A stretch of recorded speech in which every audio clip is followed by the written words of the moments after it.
إن الحمد لله أصلي وأسلم على نبينا مصطفى محمد صلى الله عليه وسلم وعلى آله وصحبه أجمعين أما بعد أعوذ بالله من الشيطان الرجيم بسم الله الرحمن الرحيم സൂറ all Imran 79ാമത്തെ വചനത്തിന്റെ വ്യാഖ്യാനം മാ കാന ലിബശരിൻ അയ്യു ഉതിയഹുല്ലാഹു മാ കാന ലിബശരിൻ ഒരു മനുഷ്യനാകാവതല്ല അയ്യു ഉതിയഹുല്ലാഹു അല്ലാഹു സുബ്ഹാനഹു തആല അദ്ദേഹത്തിന് നൽകിയതിനാൽ അൽ കിതാബ വേദഗ്രന്ഥവും വൽ ഹുക്മ മതവിജ്ഞാനവും വന്നുബുവത നുബുവത്തും പ്രവാചകത്വവും നൽകിയതിനാൽ തുമ്മ പിന്നെ യഖൂല ലിന്നാസി ജനങ്ങളോട് പറയുകയെന്നത് നിങ്ങളാകുവിൻ അല്ലാഹുവിന് പുറമെ എന്നെ ആരാധിക്കുന്നവരാകൂ എന്ന് പറയാവതല്ല.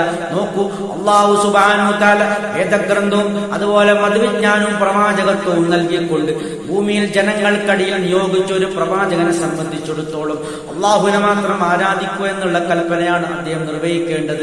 നേരെ മറിച്ച് അതിന് തികച്ചും വിപരീതമായ രൂപത്തിൽ അല്ലാഹുവിന് പുറമെ എന്നെ തന്നെ സ്വയം നിങ്ങൾ ഈ പ്രവാചകനെ തന്നെ സ്വയം എന്നെ തന്നെ ആരാധിച്ചുകൊള്ളൂ എന്ന് ഒരിക്കലും ആ പ്രവാചകൻ പറയില്ല. അതൊരിക്കലും കൂടിച്ചേരുന്നല്ല, സത്യമല്ല എന്നാണ് പറയുന്നത്.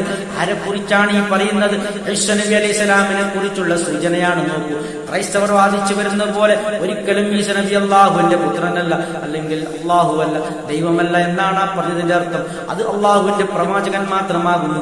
അതുകൊണ്ട് ഒരിക്കലും അദ്ദേഹം എന്നെ തന്നെ ആരാധിക്കൂ എന്ന് ഒരിക്കലും അദ്ദേഹം പറയാൻ അദ്ദേഹത്തിന് അർഹതയില്ലാത്ത ഒരു വാക്കാണ്. ഒരിക്കലും അദ്ദേഹം അത് പറയുകയില്ല.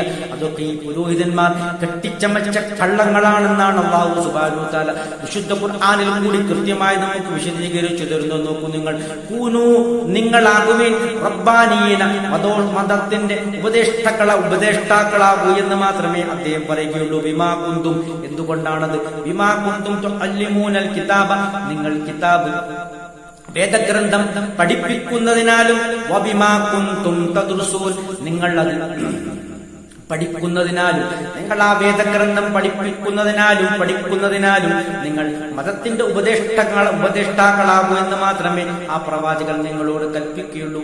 ഇതുമായി ബന്ധപ്പെട്ട് പറയാൻ